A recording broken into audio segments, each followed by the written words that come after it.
নমস্কার বন্ধুরা, শিল্পীর রান্নাবাটিতে আপনাদের সকলকে স্বাগত। আর আজ আমি শেয়ার করছি পেঁয়াজ রসুন ছাড়া সম্পূর্ণ নিরামিষ একটি রেসিপি, যেটি গরমের দুপুরে একেবারে পারফেক্ট, সুস্বাদু এবং স্বাস্থ্যকর এবং মুখের স্বাদ ফেরানোর জন্য কিন্তু এই রেসিপিটা ভীষণই ভালো। তাই অবশ্যই একবার বাড়িতে বানিয়ে দেখতে পারেন। আর আমার চ্যানেলের নতুন বন্ধু হয়ে থাকলে চ্যানেলটাকে সাবস্ক্রাইব করার অনুরোধ রইল।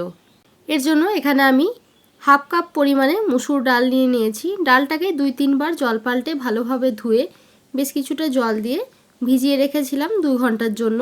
দেখুন ডালটা ভালোভাবে ভিজে গেছে এবং ডালটা বেশ ফুলে উঠেছে। এবার ডালটাকে আমরা বেটে নেব। এই জারের মধ্যে ডালটা নিয়ে নিচ্ছি। আর অবশ্যই এই সময় লক্ষ্য রাখবেন যাতে ডালের মধ্যে কোনো রকম জল না থাকে। জল থেকে ছেঁকে ডালটাকে তুলে নিতে হবে। আর ডালের মধ্যে জল থেকে গেলে পেস্টটা কিন্তু একটু নরম হয়ে যাবে, যার ফলে বড়াগুলো ভালোভাবে বানানো যাবে না। তাই জল থেকে ভালোভাবে ছেঁকে ডালটা আমরা মিক্সিং জারের মধ্যে নিয়ে নিলাম। এবার এর মধ্যে দিয়ে দিচ্ছি 2 কাঁচা লঙ্কা আর হাফ ইঞ্চি টুকরো করে নেওয়া আদা। এবার মিক্সারে 30 থেকে 40 সেকেন্ডের জন্য চালিয়ে এটার একটা পেস্ট তৈরি করে নেব। খুব বেশি স্মুথ পেস্ট কিন্তু করা যাবে না। দেখুন একটু দানা দানা রয়েছে। এইভাবে বাটলে কিন্তু পকোড়াগুলোর স্বাদ ভালো হয় এবং বানাতেও সুবিধা হয়। এবার এর মধ্যে দিয়ে দিচ্ছি সামান্য পরিমাণে কালো জিরে, 2 চিমটি হিং, আর দিয়ে দিলাম স্বাদ মতো লবণ হাফ চা চামচ, আর অল্প পরিমাণে হলুদ গুঁড়ো। হলুদের পরিমাণটা খুব অল্প দিতে হবে। এবার ভালোভাবে মিশিয়ে নিচ্ছি আর 1 মিনিটের জন্য এইভাবে একটু ফেটিয়ে নিচ্ছি। যেহেতু আমরা মিক্সারে পেস্টটা করেছি তাই খুব বেশি ফেটানোর কিন্তু কোনো প্রয়োজন নেই। আপনারা চাইলে কালো জিরে হিং না দিয়েও বানিয়ে নিতে পারেন, শুধুমাত্র লবণ দিয়ে। তবে এইভাবে একবার বানিয়ে দেখতে পারেন, ভীষণই ভালো হয়। দেখুন 1 মিনিটের জন্য আমার একটু ফেটিয়ে নেওয়া হয়ে গেছে। এবার কিছুটা সরষের তেল কড়াইতে গরম করে নিলাম। আমি এখানে পকোড়ার মতো করে বানাচ্ছি, তবে আপনারা চাইলে খুব কম তেলে বড়ার মতো করেও ভেজে নিতে পারেন। আর যদি একটু বেশি পরিমাণ তেল দিয়ে ভাজা হয়, যেভাবে আমি ভাজছি, তাহলে কিন্তু পকোড়াটা অয়েলটা কম শোক করে, আর অল্প তেলে ভাজলে একটু বেশি তেল শোক করে।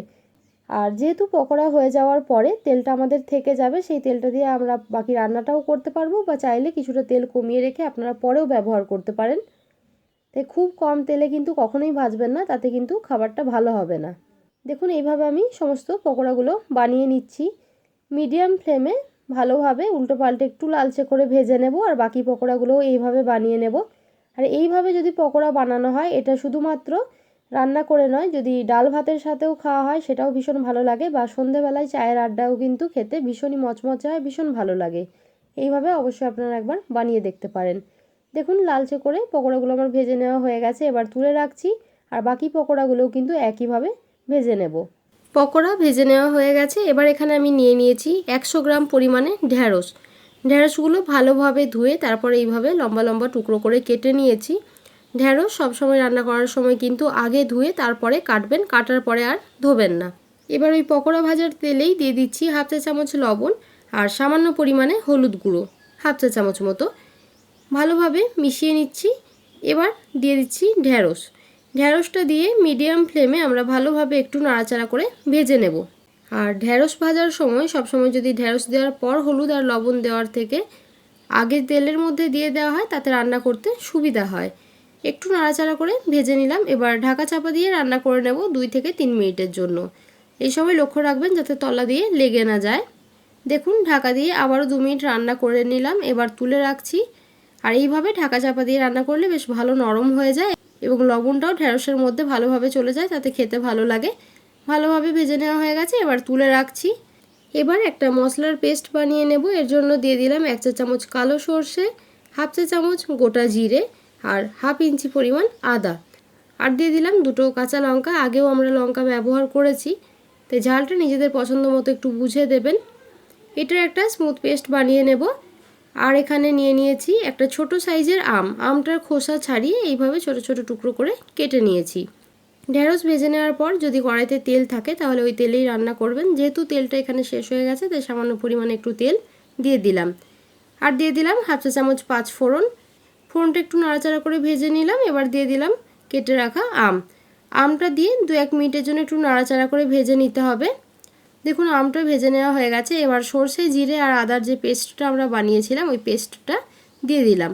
আর দিয়ে দিচ্ছি হাফ চা চামচ লবণ আর হাফ চা চামচ হলুদ গুঁড়ো। লবণের পরিমাণটা একটু বুঝে দেবেন, যেহেতু ঢেঁড়স ভাজার সময় বা পকোড়া বানানোর সময়ও আমরা লবণ ব্যবহার করেছি, তাই লবণের পরিমাণটা খুব বেশি কিন্তু দেবেন না।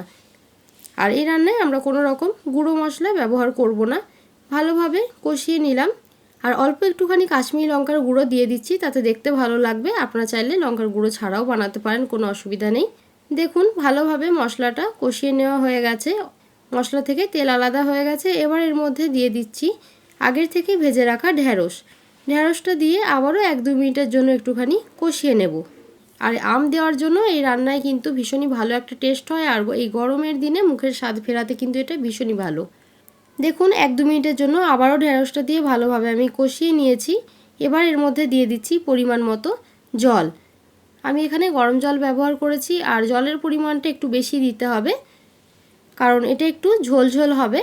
যে পরিমাণে আপনারা ঝোল চান সেই হিসেবে জলটা দেবেন। ভালোভাবে মিশিয়ে নিলাম। এবার ঢাকা চাপা দিয়ে 2 মিনিটের জন্য একটু ঢেঁড়সটাকে সেদ্ধ করে নেব। আর যেহেতু ঢেঁড়স ভাজা হয়েছে আবার কষানো হয়েছে, যদি দেখেন যে এমনি সেদ্ধ হয়ে গেছে তাহলে আলাদা করে আর ঢাকা চাপা দিয়ে সেদ্ধ করার দরকার নেই। তবে এখানে যেহেতু একটু শক্ত রয়েছে, তাই 2 মিনিটের জন্য একটু ঢাকা চাপা দিয়ে আমি সেদ্ধ করে নিলাম। আর এই সময় ফ্লেমটা লোতে রেখেছি। আমার 2 মিনিট হয়ে গেছে আর ঢেঁড়সটা কিন্তু খুব ভালোভাবে সেদ্ধ হয়ে গেছে। এবার এর মধ্যে দিয়ে দিচ্ছি আগের থেকে ভেজে রাখা পকোড়া। ডালের পকোড়াগুলো দিয়ে ভালোভাবে একটু মিশিয়ে নিচ্ছি। আর পকোড়া দেওয়ার পর কিন্তু খুব বেশি সময়ের জন্য কখনোই রান্না করবেন না, তাতে খুব নরম হয়ে যাবে এবং খেতে ভালো লাগবে না।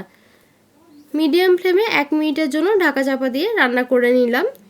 দেখুন ঝোলের পরিমাণটা ঠিকঠাক রয়েছে, যেহেতু ঠান্ডা হওয়ার পর পকোড়াগুলো আর একটু ঝোল টেনে নেবে। আর দেখুন বড়াগুলো কতটা ফুলে উঠেছে 1 মিনিট রান্না করাতেই। ভালোভাবে মিশিয়ে নিলাম আর গ্যাসের ফ্লেমটা অফ করে দিচ্ছি। এই সময় অবশ্যই লবণের পরিমাণটা একটু চেক করে নেবেন। আর আমার এই সুস্বাদু রেসিপি একেবারে রেডি। সম্পূর্ণ নিরামিষ এই রেসিপি অবশ্যই আপনারা দুপুরবেলা লাঞ্চে বানিয়ে দেখতে পারেন। কেমন লাগলো কমেন্ট করে জানাতে ভুলবেন না। আর এই ধরনের আরও নিত্য নতুন রেসিপি পাওয়ার জন্য চ্যানেলটাকে সাবস্ক্রাইব করার অনুরোধ রইল। দেখা হবে আবারও একটা নতুন রেসিপি নিয়ে। আর এতক্ষণ সাথে থাকার জন্য ধন্যবাদ।